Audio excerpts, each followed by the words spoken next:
नमस्कार साथियों, कैसे हो आप सभी को। Good morning. Chalunda online YouTube channel पर आप सभी का स्वागत है। एक बार फिर से सभी साथियों को गुड मॉर्निंग। आज हम पढ़ने वाले हैं दोस्तों भक्ति और सूफी आंदोलन। नंबर 1, ख्वाजा मुहिद्दीन चिश्ती भारत कब आए थे।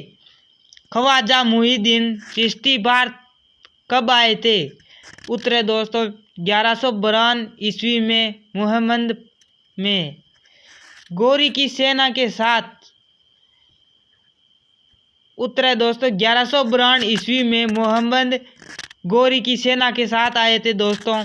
दूसरा है मुगल बादशाह अकबर ख्वाजा मुहिद्दीन चिश्ती की दरगाह पर कितनी बार आया था। मुगल बादशाह अकबर ख्वाजा मुहिद्दीन चिश्ती की दरगाह पर कितनी बार आया था। उत्तर है दोस्तों 14 बार। ख्वाजा मुहिद्दीन चिश्ती भारत कब आए थे। ख्वाजा मुहिद्दीन चिश्ती भारत कब आए थे। उत्तर है दोस्तों 1152 ईस्वी में मुहम्मद गोरी की सेना के साथ आए थे। मुगल बादशाह अकबर ख्वाजा मुहिद्दीन चिश्ती की दरगाह पर कितनी बार आया था। उत्तर है दोस्तों 14 बार।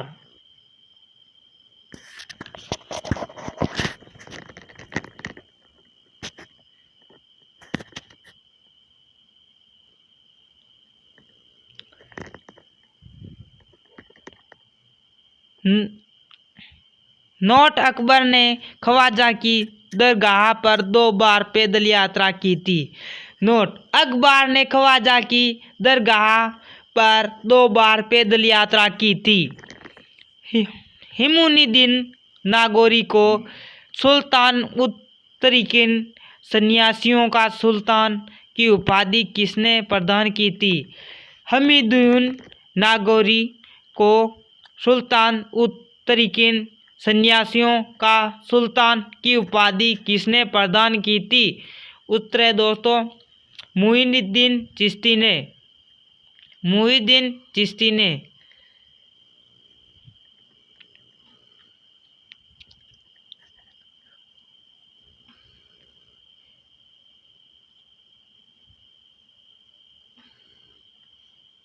शेख सलीम चिश्ती का मकबरा कहाँ है।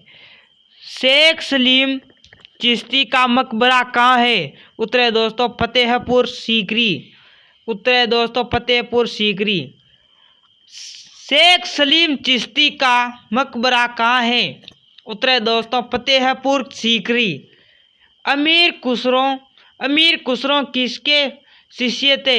अमीर खुसरो किसके शिष्य थे। उत्तर है दोस्तों निजामुद्दीन औलिया के। निजामुद्दीन औलिया के। किस सूफी को महबूब इलाही या सुल्तान उल औलिया कहा जाता था। किस सूफी को महबूब इलाही या सुल्तान उल औलिया कहा जाता था। उत्तर है दोस्तों निजामुद्दीन औलिया को। किस सूफी को महबूब इलाही या सुल्तान उल औलिया कहा जाता था। उत्तर है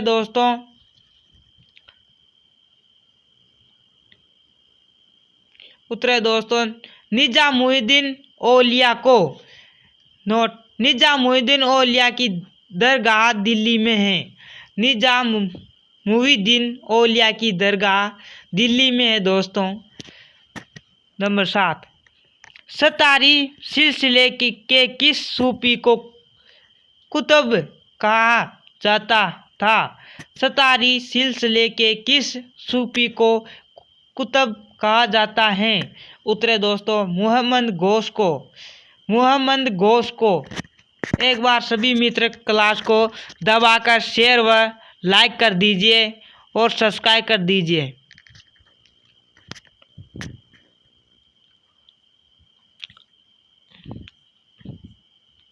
आठवां नंबर दारा सिकोह किसके शिष्य थे? दारा सिस्को किसके शिष्य थे?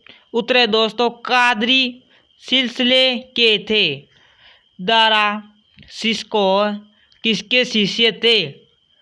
उत्तर है दोस्तों दारा सिकोह किसके शिष्य थे? उत्तर है दोस्तों कादरी सिलसिले के मुला शाह बदशकी के थे। 9वां नक्शबंदी सिलसिले के किस सूफी को मुगल बादशाह जहांगीर ने बंदी बना लिया था? नक्शबंदी सिलसिले के किस सूफी को मुगल बादशाह जहांगीर ने बंदी बना लिया था? उत्तर दोस्तों शेख अहमद सरहिंदी को। उत्तर दोस्तों शेख अहमद सरहिंदी को। 10वां दोस्तों किसने कश्मीर में ऋषि आंदोलन चलाया था? किसने कश्मीर में ऋषि आंदोलन चलाया था? उत्तर दोस्तों शेख नूरुद्दीन ने। शेख नूरुद्दीन ने।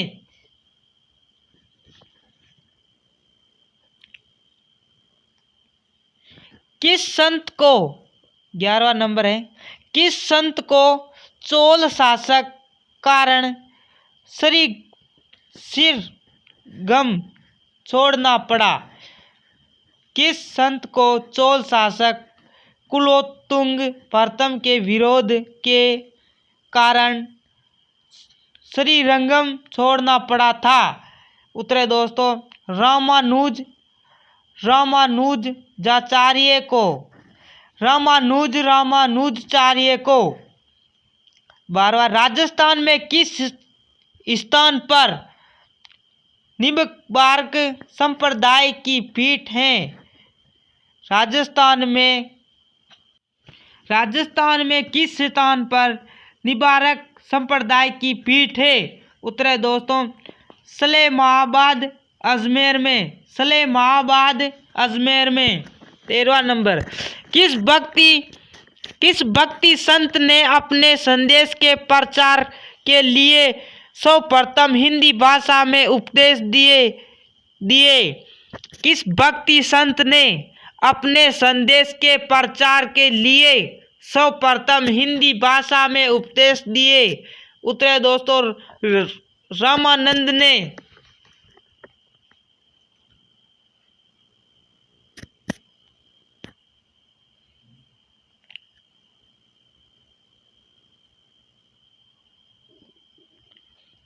नोट रामानंद का जन्म प्रयाग इलाहाबाद में हुआ था। नोट रामानंद का जन्म प्रयाग इलाहाबाद में हुआ था। इन्होंने दक्षिणी से उत्तरी भारत में भक्ति का प्रसार किया। रामानंद के 12 प्रमुख शिष्य विभिन्न जातियों से थे, जैसे रैदास, चमार, कबीर, जुल्हा, दत्रा, जाट, पीपा, राजपूत, संगना, कसाई, सेना, नाई आदि। नोट रामानंद का जन्म प्रयाग इलाहाबाद में हुआ था। इन्होंने दक्षिणी से उत्तरी भारत में भक्ति का प्रसार किया। रामानंद के 12 प्रमुख शिष्य विभिन्न जातियों के थे, जैसे रैदास, चमार, कबीर, जुल्हा, दत्रा, जाट, पीपा, राजपूत, संगना, कसाई, सेना, नाई आदि।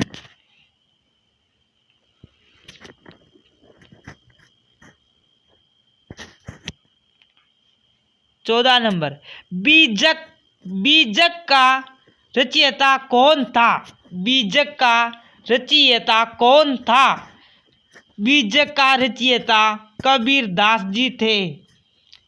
बीजक का रचयिता कौन था? उत्तर है दोस्तों कबीर। रैदास को संतों का संत किसने कहा था? रैदास को संतों का संत किसने कहा था? रैदास को संतों का संत कबीर ने कहा था दोस्तों। गुरु नानक का जन्म कहाँ हुआ था? गुरु नानक का जन्म कहाँ हुआ था? गुरु नानक का जन्म तलवंडी पाकिस्तान में हुआ था। गुरु नानक का जन्म तलवंडी पाकिस्तान में हुआ था। 17 नंबर। दादू संप्रदाय की मुख्य गद्दी किस स्थान पर है? दादू संप्रदाय की मुख्य गद्दी किस स्थान पर है?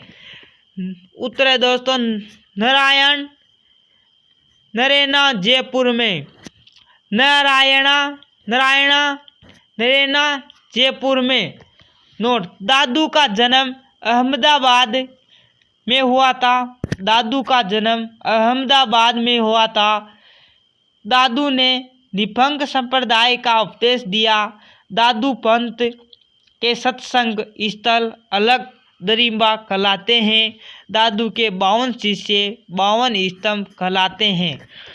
दादू संप्रदाय की मुख्य गद्दी किस स्थान पर है? नोट, उत्तर है दोस्तों नरेना जयपुर में।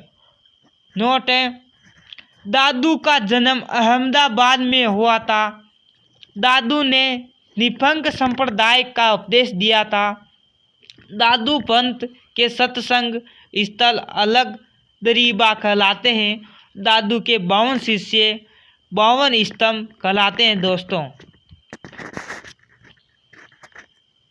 18वां, किसने भक्ति की कीर्तन प्रथा की शुरुआत की थी?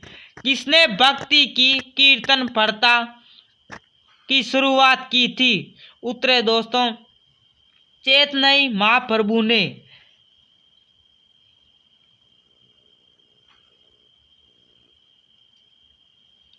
19वां नंबर, मीराबाई का विवाह किसके साथ हुआ था? मीराबाई का विवाह किसके साथ हुआ था? उत्तर है दोस्तों मेवाड़ के राणा सांगा के पुत्र भोजराज के साथ मीराबाई का विवाह हुआ था दोस्तों। मीराबाई का विवाह किसके साथ हुआ था? मेवाड़ के राणा सांगा पुत्र भोजराज के साथ मीराबाई का विवाह हुआ था दोस्तों। 20वां, महात्मा गांधी के प्रिय भजन वैष्णव भजन तो तेनी कहिए की रचना किसने की थी? महात्मा गांधी के प्रिय भजन वैष्णव भजन तो तेनी कहिए की रचना किसने की थी? उत्तर दोस्तों नरसिंह मेहता ने। किसने भक्ति की कीर्तन प्रथा की शुरुआत की थी? किसने भक्ति की कीर्तन प्रथा की शुरुआत की थी? उत्तर दोस्तों चैतन्य महाप्रभु ने। मीराबाई का विवाह किसके साथ हुआ था? मीराबाई का विवाह किसके साथ हुआ था?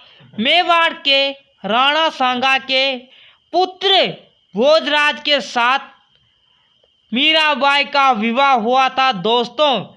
महात्मा गांधी के प्रिय भजन वैष्णव भजन तो तेनी कहिए की रचना किसने की थी? महात्मा गांधी के प्रिय भजन वैष्णव भजन तो तेनी कहिए की रचना किसने की थी? उत्तर दोस्तों नरसिंह मेहता ने। हाँ तो मित्रों, आज की क्लास यहीं पर ख़त्म करते हैं। यदि आप चैनल पर नए हो तो चैनल को सब्सक्राइब करें और वीडियो को लाइक एंड शेयर करें।